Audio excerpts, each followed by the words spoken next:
The Rocky Horror Picture Show is the quintessential cult film. An experience doesn't even begin to cover this movie space in the zeitgeist for both horror fans, camp lovers, and queer lovers alike. Rocky Horror is the midnight movie that has never left the public eye. As someone who embodies all three of these things, I owe it to myself to examine this bastion of pleasure, a movie I hold sacred. A movie that I, don't really like that much. What? Let's talk about it though. It's the 50th anniversary of the Rocky Horror Picture Show after all. So let's bring it up front and truly ask ourselves, film fanatics and freaks alike, do we still need Rocky Horror? I'm just a sweet transvestite. And now, a brief word from... Can't be fiction. Bear Bites feature. Mr. Bear will be your teacher. See our host fighting that guy named Will. The algorithm's gonna make us chill. Oh,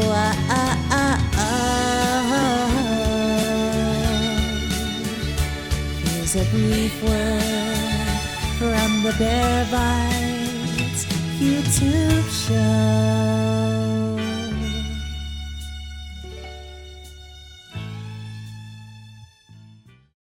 Big and flashy, I know. Sound like you're done. What the hell was that? Oh, well, for this episode of Bear Bites, I thought we might have a live studio audience. I don't think that's a good idea. Oh, what's the worst that could happen? I can't wait for them Gay to make people out. tomorrow morning, 10 a.m. You. We might make a union. This may have been a mistake.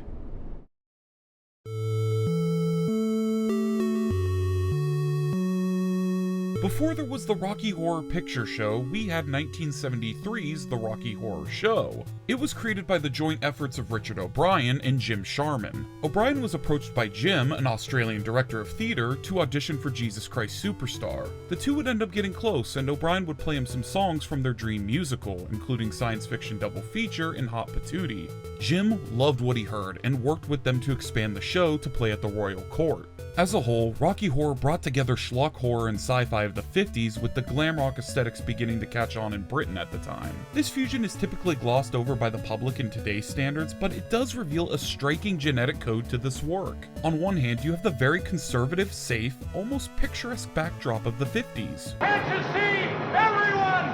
They're here already! You're next! On the other hand, you have a genre of music that oozes with the themes of vanity and showmanship.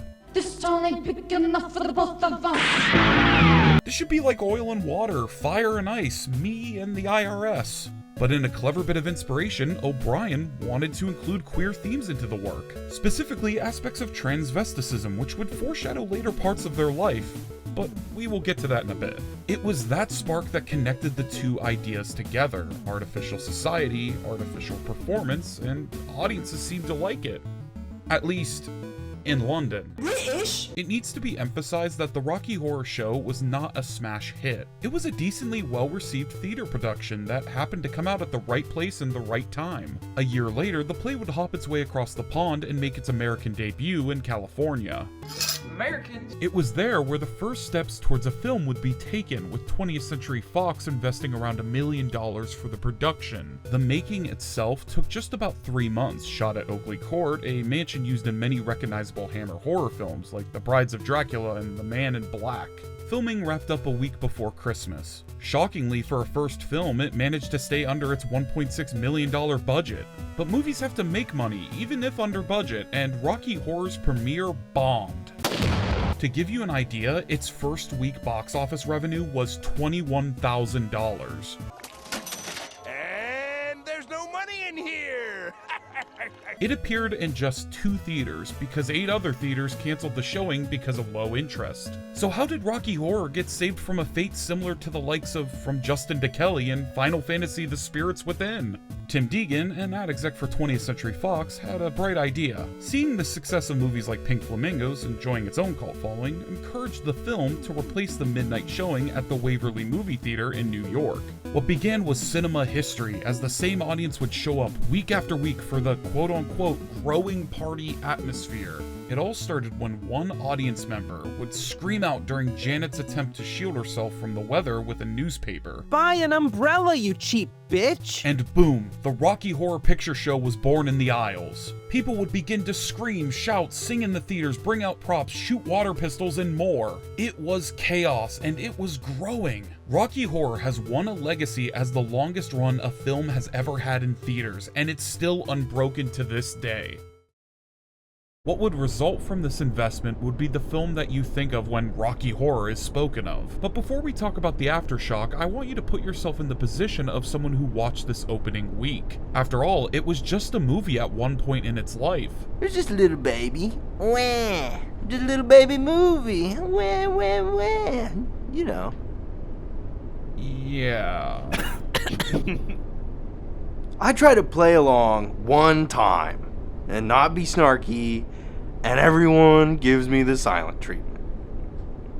This is why I don't put myself out there. Okay, let's talk about the movie.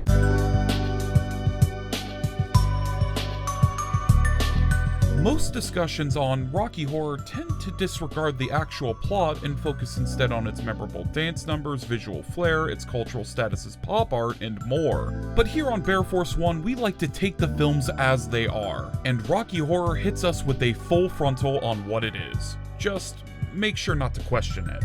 We start with a pair of lips singing us through the credits. I said don't question it. And I really got hot when I saw Jeanette. What? Anyways, we come to find that this story is actually a recount of events that have already happened, being told to us by this criminologist. I would like, if I may, to take you on a strange journey.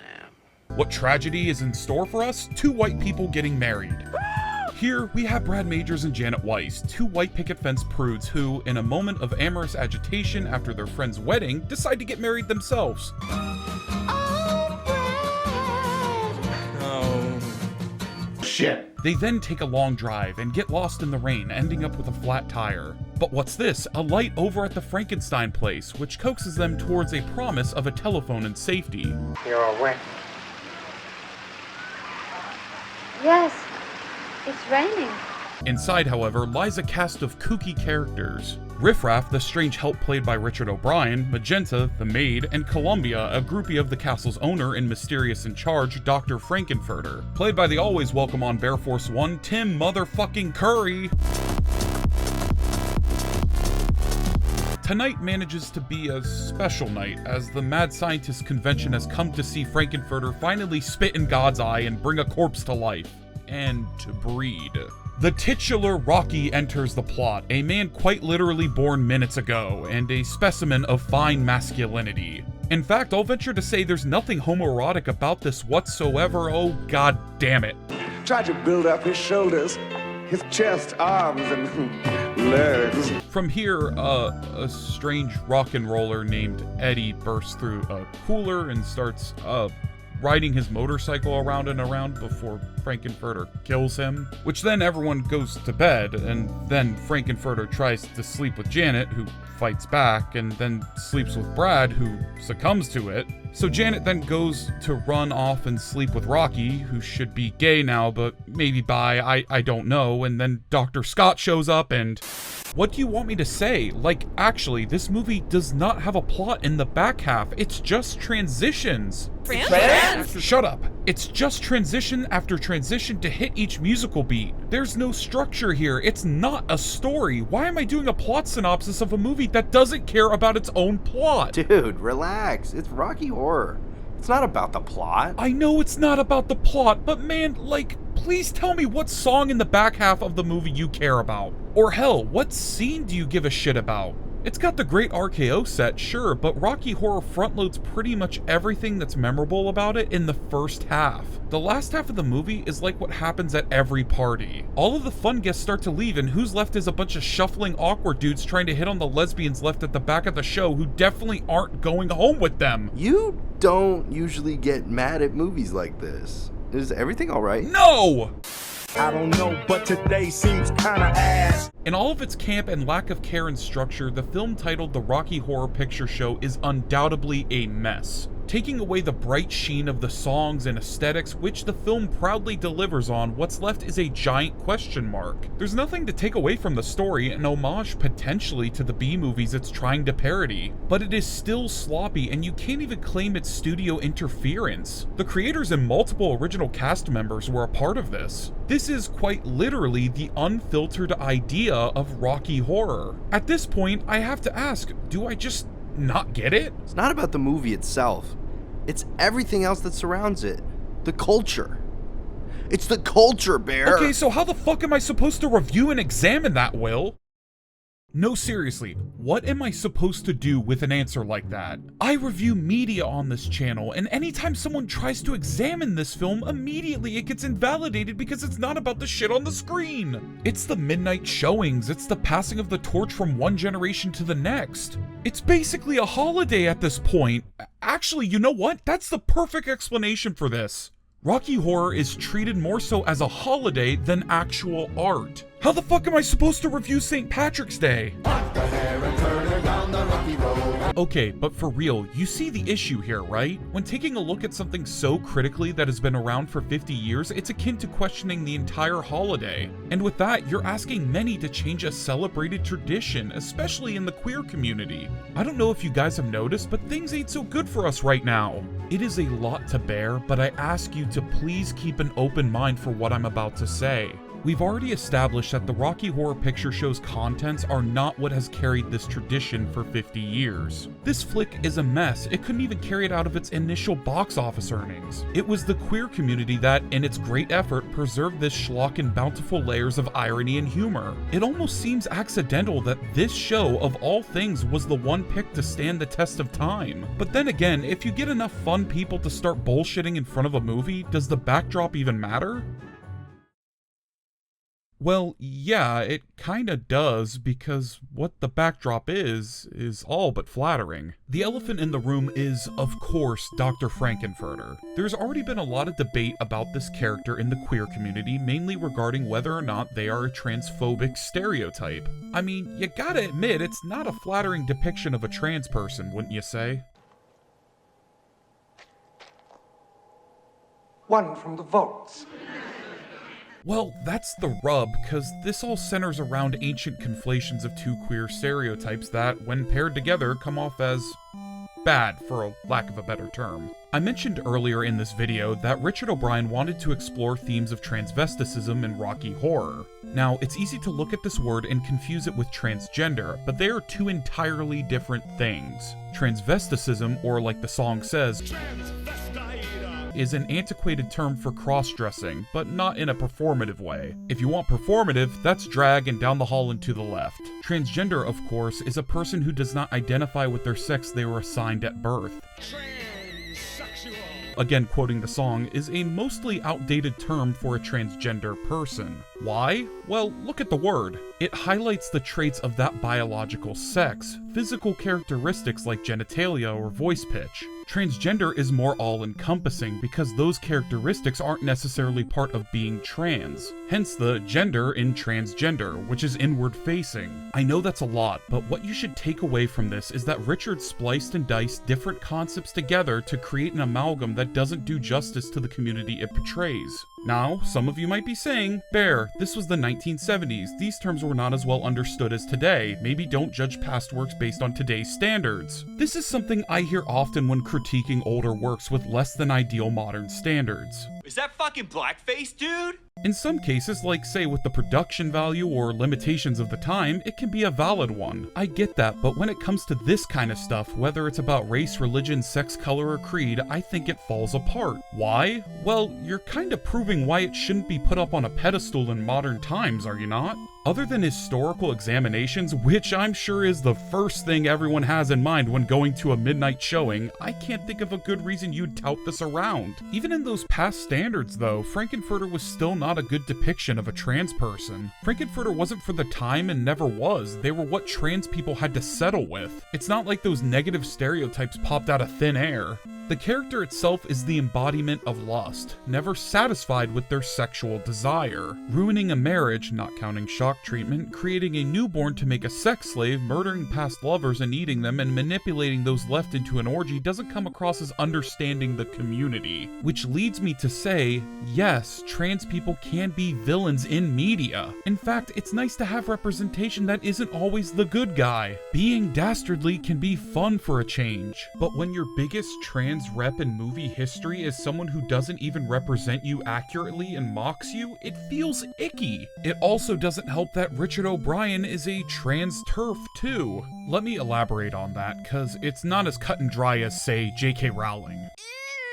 Later in their life, Richard would go on to express that they identify themselves as transgender, and on top of that, express support and encouragement to the trans community. However, they go on to support the claims of Germaine Greer, a bitch of a witch of a TERF, that trans women cannot be women. It's hard to say though whether, just like in Rocky Horror, Richard is confusing things again as an old gay and inadvertently supporting awful talking points or not. There isn't an air of hate, but I take the words as they are. Truly an awful thing to say on their end. And that voice echoes in their work, and we put it on again and again, year after year. In the backdrop in which we claim is harmless, there are fossilized remnants of things that should stay in the past. So if the backdrop doesn't matter and we continue to use the harmful one, why don't we change it?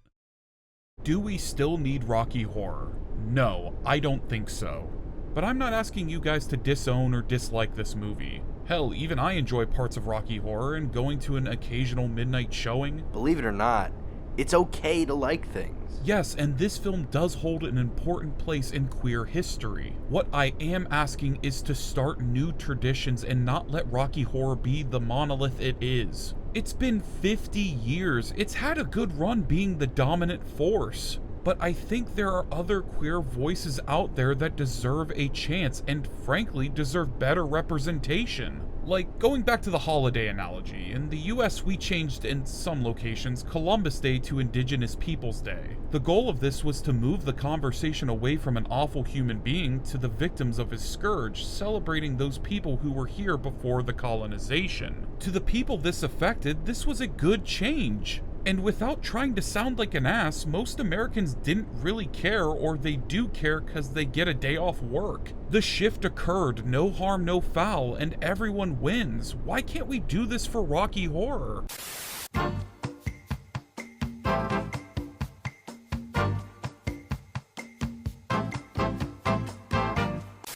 Okay, but you gotta admit, it's like a pretty big shift though, right? Like, trying to start this at the ground level and like building a movement that spans decades? Like, how do you expect people to do this? Well, it's happened once before, albeit with a lot of luck, but I'll leave you on a quote from Rocky Horror to answer your question. Don't dream it, be it.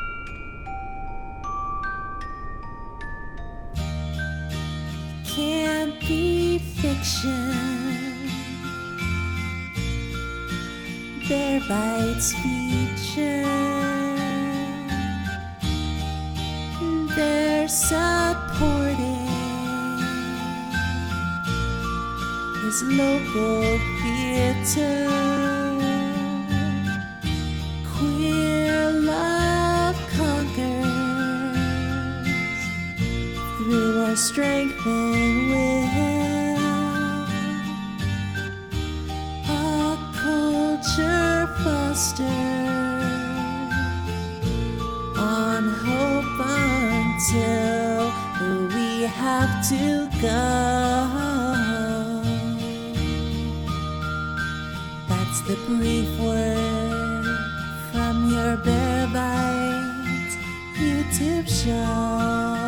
I love you so.